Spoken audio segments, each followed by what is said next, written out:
Let us see about asynchronous clocks. From the previous examples, it is clear that setup and hold checks for multi-frequency clocks can become complicated. So here multi-frequency clocks can be either slow fast or fast slow, which will be having different frequencies. And coming to the definitions of setup and hold, we already see in this one.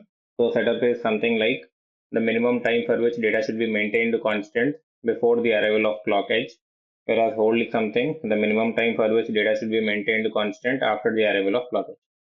The complexity increases drastically when clocks are asynchronous. So asynchronous means they won't share any fixed phase relationship, or they may be coming from two different clock sources. That is, they do not share a deterministic phase relationship. Next, coming to key characteristics. For asynchronous clocks, the relative arrival time of launch and capture edges is non-deterministic. This means the setup and hold requirements could vary from cycle to cycle. At some point, an edge pair will have very little margin, and since static timing analysis always considers the most restrictive pair, such crossings will always result in violations if treated as synchronous. Next, coming to the problems. Generally, the problem that we face is metastability.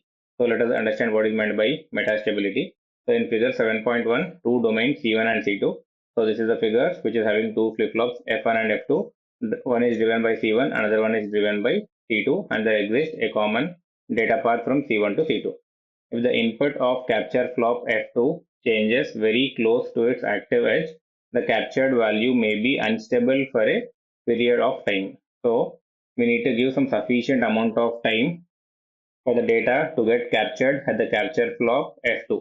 So before that, if you are launching any data from the flip-flop F1, this may lead to the corruption of data. So we are not sure like the data that is received at the capture flop is right or wrong. Means it can be either 0 or 1. So that goes into the state called as metastability. So this unstable condition is called as metastability. So metastability does not mean functional failure, but the output of F2 may take an unpredictable time to settle to a valid 0 or 1. So this capture flop is not sure whether it is 0 or 1. So it is called as metastable. To handle this, synchronizers, example, two flop synchronizer chains are used to bring signals safely across asynchronous clock domain. So in order to overcome this metastability problem, generally between F1 and F2 we place two flop synchronizers. Next, coming to main problems with asynchronous clock domain crossing. Each edge pair has a different timing requirements. Since the tool must always check the most restrictive edge pair, there will always exist a violating edge pair. Hence, if left unhandled, asynchronous crossings will flood HTA with false violations. Next, coming to the solution. To prevent implementation or HTA tools from wasting efforts on such asynchronous parts, identify asynchronous clock groups explicitly. So this is done using the constraint. So the constraint that we need to set is set clock groups hyphen asynchronous hyphen group C1 and hyphen group C2, meaning that C1 and C2 are asynchronous. So here if you can see this particular figure, F1 is driven by C1 and F2 is driven by C2, and there exists a common data path from C1 to C2. So if data comes fast from F1, because of which this F2 cannot capture it, means we are not giving some sufficient amount of time for the data to get captured at F2, it enters into a state called as metastability. So in order to overcome, in between this F1 and F2 we place two flop synchronizer. So before that we need to declare a constraint by saying these clocks C1 and C2 are asynchronous. So this tells the tool not to attempt timing checks between these domains, ensuring that only functional synchronizer structures are considered instead of impossible timing requirements. So this is all about asynchronous clocks. Next, let us try to understand about logically exclusive clocks versus physically exclusive clocks. Coming to logically exclusive clocks, so coming to the definition, clocks are logically exclusive if they do not interact in the logic of the design. Even if they exist in the same design, the data paths driven by these clocks never communicate or interfere with each other. So let us understand it with respect to an example. I am taking a particular figure which is having flip-flop F1 and flip-flop F2, and there is some combo delay between F1 and F2. Now here this edge is called as positive edge trigger. So we are providing the clock by using an 2:1 multiplexer. So here it is two inputs and there is one selection line. So generally C1 is one clock and C2 is another clock. So you can see here clocks are logically exclusive if they do not interact in the logic of the design. Even if they exist in the same design, the data parts driven by these clocks never communicate or interfere with each other. So these two are present physically, but they do not share any relationship. So logically exclusive means happening of one will prevent the happening of another. So you can see this one. Coming to the example, suppose you have clock C1 and having clock C1 driving one set of flip-flops and clock C2. So this is clock C2 driving another, and no combinational logic connects these two sets. Even if C1 and C2 are physically present in the same design, so C1 and C2 are physically present within this complete same design, they are logically independent. So setup and hold checks between these clocks are not needed. So even though they are present physically, but they are logically independent. So there is no need of setup and hold checks between these clocks. Coming to the key point, logically exclusive is about design, connectivity and interactions, not physical wiring. So here C1 and C2 are physically present, but they are logically exclusive. That is, happening of one is preventing the happening of another, and they are not sharing any fixed relationship. Next, coming to physically exclusive clocks, coming to the definition, clocks are physically exclusive if they cannot exist on the same net simultaneously, even if they are logically exclusive. So if you see this particular design, I'm having C1 and C2. So these C1 and C2 are logically exclusive. Now the output of this 2:1 multiplexer is having one output, right? But here we are having GC1 as well as GC2. So what will happen because of this? Let's see. Typically happens with a generated clock like GC1 and GC2. They are derived from a common source but cannot toggle at the same time on the same net. So here only one net is present, but you are applying two different clocks. But these two clocks are something which are generated from C1 and C2. So GC1 is something which is generated from C1 and GC2 is something that is generated from C2. Now we are applying these two generated clocks on a single net, so they cannot toggle at the same time. So that is not correct, right? On a single net you should not apply two clocks simultaneously, it will lead to some other issues. So you can see here clock C1 and C2 are logically exclusive. So as I told you, C1 and C2 are two clocks which are logically exclusive. GC1 and GC2 are generated clocks. So GC1 and GC2 are generated clocks. As I already told you, GC1 is generated from C1 and GC2 is generated from C2. Even though logically they are exclusive, you cannot connect GC1 and GC2 to the same net simultaneously. So a single net should not have two clocks because it would physically cause conflicts, that is, driving the same wire with two different clocks. So here you are applying a clock to flip-flop 1. So it will be in a dilemma whether to pick GC1 or GC2. So driving the same wire with two different clocks will create a conflict. Remember this point. Next, coming to the key point, physically exclusive is about what can exist electrically on a net independent of logical data paths. So coming to the overall summary, logically exclusive means clocks don't interact logically, no data paths connect them. Here C1 and C2 which I have shown in the previous figure are logically exclusive. Coming to physically exclusive, clocks cannot coexist on the same net physically, even if logically exclusive. So on a single net, you cannot apply two different clocks. So that is something which should be taken as physically exclusive. So logically exclusive is the design level separation, physically exclusive is net level separation. So this is about logically exclusive and physically exclusive. Now let us see about the constraint called set clock group. Ensures static timing analysis ignores timing paths or crosstalk analysis between certain clocks. So we will see what is meant by crosstalk in upcoming videos. So it is useful for asynchronous clocks, no deterministic phase relationship. So as I already told you, asynchronous clocks will not share a fixed phase relationship and it may come from two different clock sources. Next, mutually exclusive clocks, that is logically or physically. Without this, HTA might try to check timing between clocks that never interact, wasting analysis effort and possibly generating false violations. So we need to carefully write a constraint saying the clocks are asynchronous.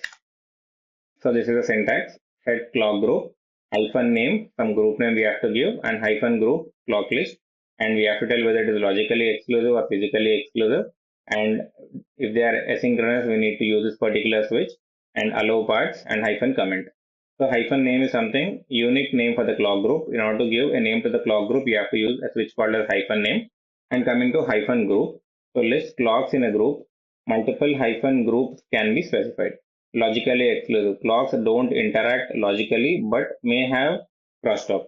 Whereas physically exclusive, clocks never coexist electrically, no crosstalk analysis. Hyphen asynchronous. Clocks have no phase relationship treated with infinite timing window.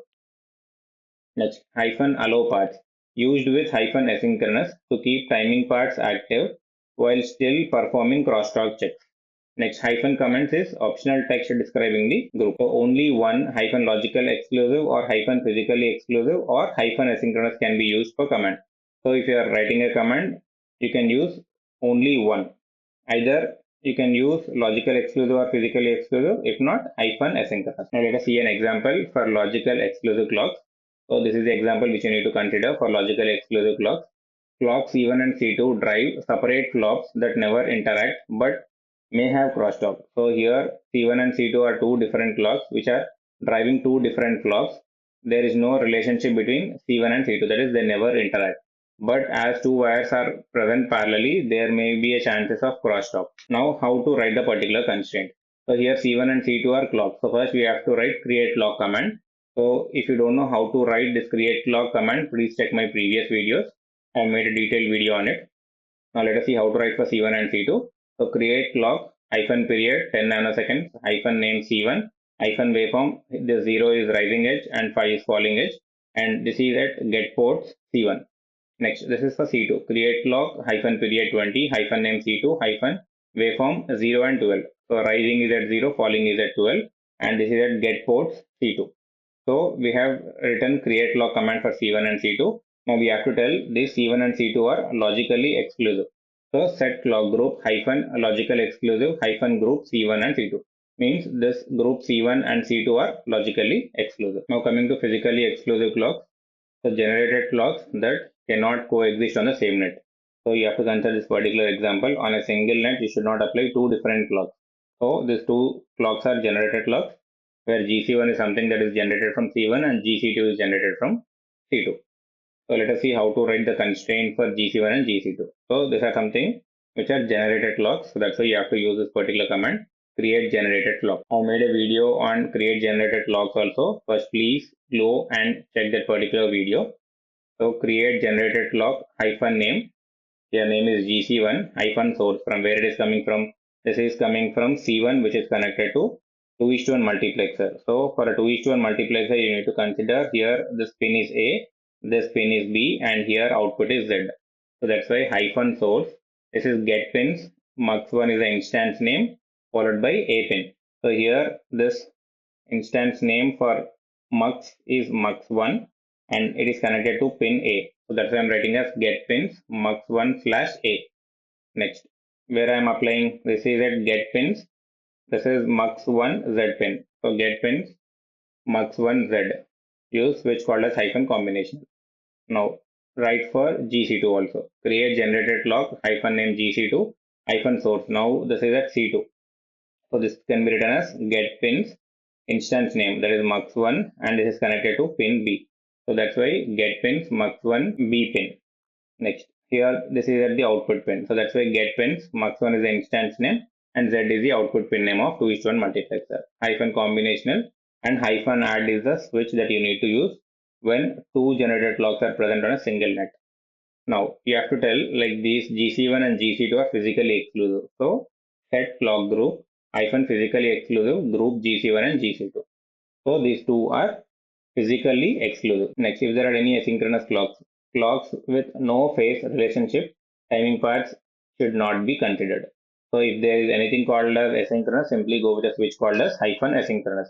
Make sure while you are writing set clock group, you need to use either logically exclusive or physically exclusive. If not, instead of these, you have to use hyphen asynchronous. Let's see this one. Set clock group hyphen asynchronous and hyphen group get clocks CLK123 and hyphen groups get clocks clock 4, 5 and 6, meaning these are asynchronous. Implies clock 1, 2 and 3 are asynchronous to 4, 5 and 6. No relationship assumed among clocks within the same group. Hyphen allow parts can be added to keep timing parts while still performing crosstalk analysis. Remember, this is one example where I'm using hyphen asynchronous as a switch, meaning CLK 123 and CLK 456 are asynchronous. So coming to the highlights, use generated clocks for local exclusivity to avoid impacting other parts of the design. Options are mutually exclusive. One command cannot have both logical exclusive and physically exclusive. As I told you, you have to use either logically exclusive or physically exclusive. If not, instead of these two, use hyphen asynchronous. Crosstalk behavior differs. So logically exclusive crosstalk is considered. Physically exclusive crosstalk is ignored. So this is the thing they will ask in interview. So remember this point. So logically exclusive means they won't share any physical relationship. As these clocks C1 and C2 are present parallelly, there may be a chances of crosstalk. So crosstalk is considered. Whereas physically exclusive means we are applying two different clocks on a single net. So here crosstalk is ignored. Next, coming to asynchronous, infinite timing window for aggressor and victim overlap. So I'll explain you clearly in the next video like what is meant by aggressor and what is meant by victim. Like what will happen if aggressor is rising edge and victim is falling edge, or else if aggressor is falling and victim is rising. So I'll explain you different cases like what will happen with setup and hold with respect to aggressor and victim. Next, multiple groups can be defined in one command. Relationships are between groups, not within the group. So from one group to another group, they can be asynchronous, but not within the same group. And you can take this particular example. Here 1, 2, 3 and 4, 5, 6 are asynchronous. But we are not sure like what relationship exists between 1, 2 and 3 as well as 4, 5 and 6 within the group. So this is all about logically exclusive, physically exclusive and asynchronous.